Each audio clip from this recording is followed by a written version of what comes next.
Hello, I'm Orkun Amashov. After opposition forces in Syria captured the swathes of land across the northwest of the country, including the city of Aleppo, the civil war that once seemed to have settled into a frozen state now appears to have reignited. The lightning offensive by the rebel groups has thrust Syria's different opposition factions back into the spotlight, with a dizzying array of international and regional actors, proxies and militias being implicated. It is now uncertain if the opposition forces will be able to hold on to their gained territories, and it's also very uncertain what is next for the government of Bashar al-Assad. What seems to be certain, however, is that long dormant Syrian civil war has now entered a period of escalation. Joining me now are Ahmed Gohan, a researcher at Research and Strategic Studies Center based in Beirut, Lebanon, and Dr. Melih Demirtas, independent researcher and former diplomat, joining from Ankara. Well, thank you very much indeed for joining us today. I'm most grateful to both of you. Let's start with Ahmed Gohan. Allow me to put to you this question.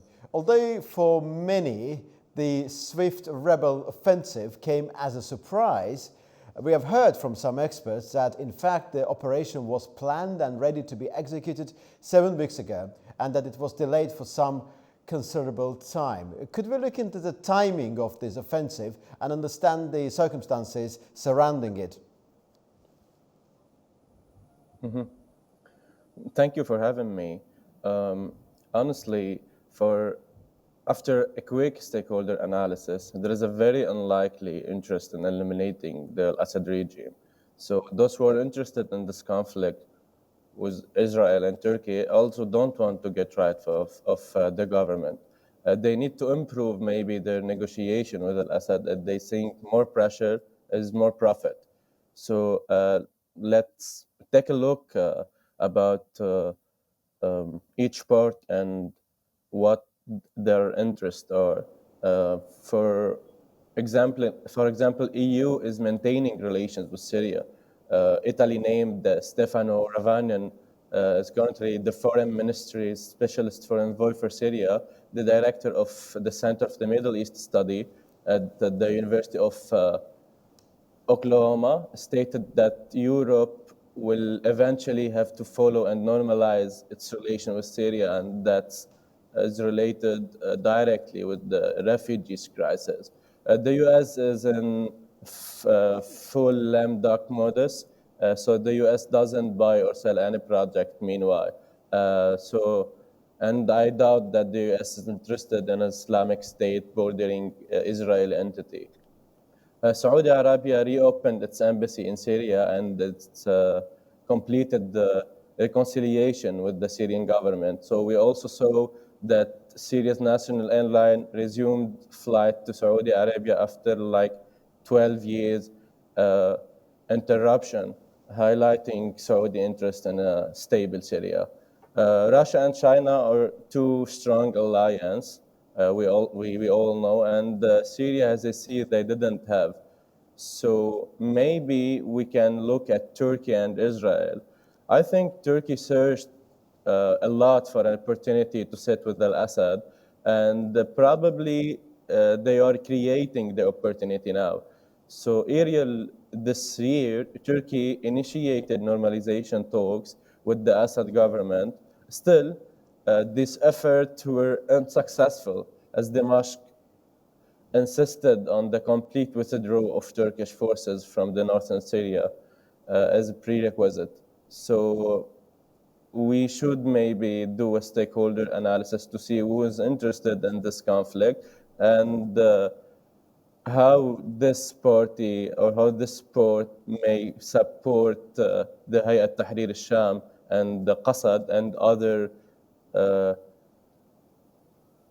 parts in Syria to do these attacks.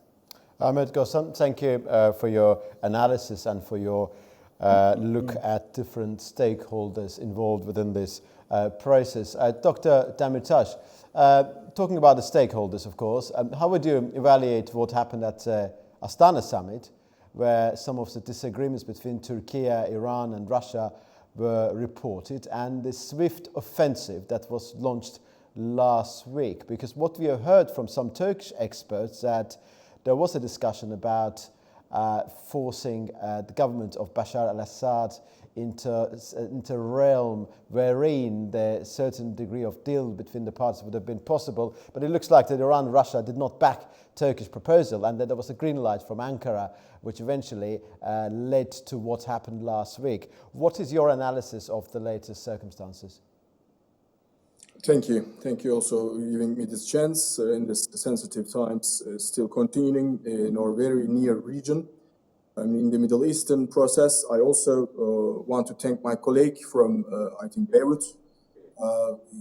They had very bad days, hard days. I hope everything is fine for them because in Middle East, we have seen since this last year very terrible events for humanitarian causes, for humanitarian losses. Also, Palestine and Lebanon were harshly affected because of the situation now.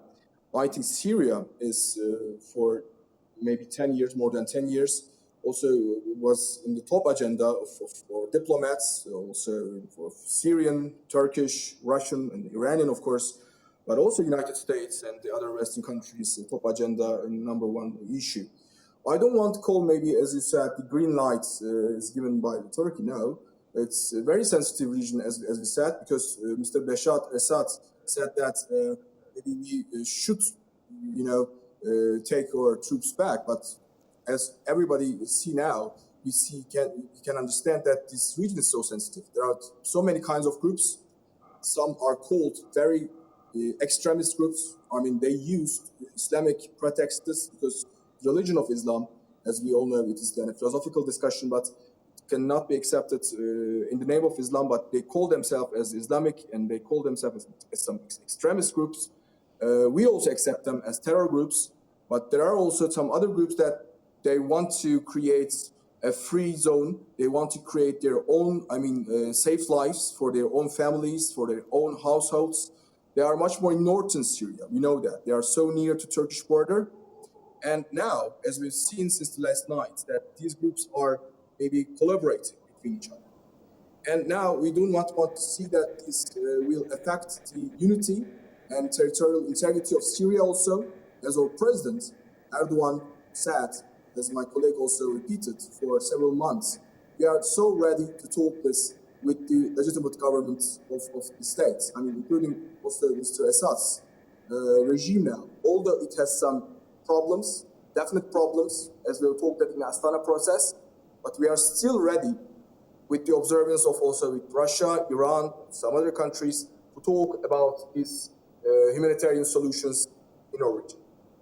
Thank you very much. And again, I would like to put this question to you, Mr. Demirtas, because it's related to Turkey, and then I will come back to Ahmet Gosan. Turkey's foreign minister, Hakan Fidan, said that it would be a mistake at this time to try to explain the events in Syria by any foreign interference, and called on the Syrian government to reconcile with its own people and the legitimate opposition. Could you explain to us this concept of Syrian-led political solution to the conflict? Because Turkey is steadfastly supporting territorial integrity of Syria, but we also understand that Syria is torn into pieces, with certain territories are controlled by militia, which is linked to different external powers. Bearing in mind what's currently happening there, and bearing in mind the Turkish foreign minister believes that foreign interference in Syria should not be put to the forefront to explain what's happening there. What is the Syrian-led political solution to the future of the country? Thank you. It's an important question. And first response, I also maybe touched a little bit that this foreign interference is maybe an important dimension of many conflicts since maybe the end of the Cold War, maybe also during the Cold War, during the 20th century. We see this foreign services, foreign intelligence services, foreign militaries, of course, some groups that are supported by some other states, which we do not know openly. Unfortunately, they really harm some behavior, diplomatic behavior, some positive behavior between the states and the diplomatic positive atmosphere. And we maybe try to first show this to Syrian government that some Western countries. Also, they have some, things. They have some interest in this region. We know that. I don't want to call the name maybe of this Western pacts, Western country, but still, we can feel that, like Russia or like these Western countries, we must come together. If they have some interest, they must also come to the table and talk it with Mr. Bashar Assad's government and also to Ankara. We are so open, as you know, as a NATO country and also as a very close partner of Russia, also Iranian government. We can talk this so openly in any platform. Also, we expect them from Mr. Bashar Assad. We can have this talk and dialogue with Moscow. We know that. With Tehran government, we know that. But he can also come to another platforms and can talk maybe to this issue of foreign interference and to the understanding of regional, or common region, because we have about 900 kilometers. It is a long border between Turkey and Syria, and we have, I think, something to tell more than the United States, maybe more than Russia too, to tell about or safety of our region or safety of our zone, or borders. So we must come together, diplomatically. The military is also a part of some diplomatic talks. Mr. Assad sometimes said that the military, I don't want to see any military member, in the zone. It can happen. But sometimes we can see that as the last nights, the groups, some of them are very extremist, can be so harmful to both states. And we must talk about also our military capabilities between ourselves when we also at the same time have these diplomatic talks. So as I said, that foreign intervention issue is an issue, but Syria, if the government of Damascus can come together with its own people democratically, first of all, and then come to us and to other countries, to Tehran and Moscow or the United States or the Western countries, he can also open these diplomatic channels more openly, and it can affect positively this environment in the time of this crisis. Mr. Ahmed Ghossan, we talked about different military groups currently controlling different tractions of land within Syria. Could we just speak about this Hayat Tahrir al-Sham group, which is referred to as HTS, known as for its effective military capabilities and dominating the, I think, northwest of the country. But we also understand that that part of the Syria is also controlled by the groups known as Syrian National Army, SNA. What is the relationship between those two groups, and what is the power dynamics there? Okay, honestly, SNA, Syrian National Army, is the same groups that related to Tahrir al-Sham. So what we have exactly in the North Syria is SDF, Syrian Democratic Forces. And that's the next step when we ask about what's next in Syria. So we have the SDF in northern Syria, which probably make the thing more complicated because Syrian Democratic Forces is an ideological enemy for Turkey. And they have 24.6% from the Syrian lands. So SDF at the same time is an American ally in Syria, and they get support by the USA. And some analysts said that Turkey launched this, or Turkey helped and supported Hayat Tahrir al-Sham to launch these attacks because they have like this kind of fear if the Trump administration will withdraw their forces from Syria, and they need to be on the table to get what they want from Syria from now. So maybe, and we have another point of view that maybe Turkish people and Syrian have kind of deal to cut the Syrian Democratic Forces, and in the same time from the other side, the Hayat Tahrir al-Sham, which is doing exact what Turkish interest is.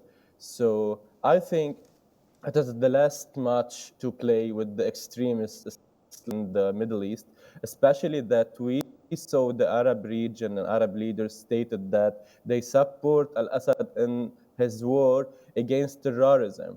And there are the same country that was supporting the opposite force in the past from 2011 till 2018.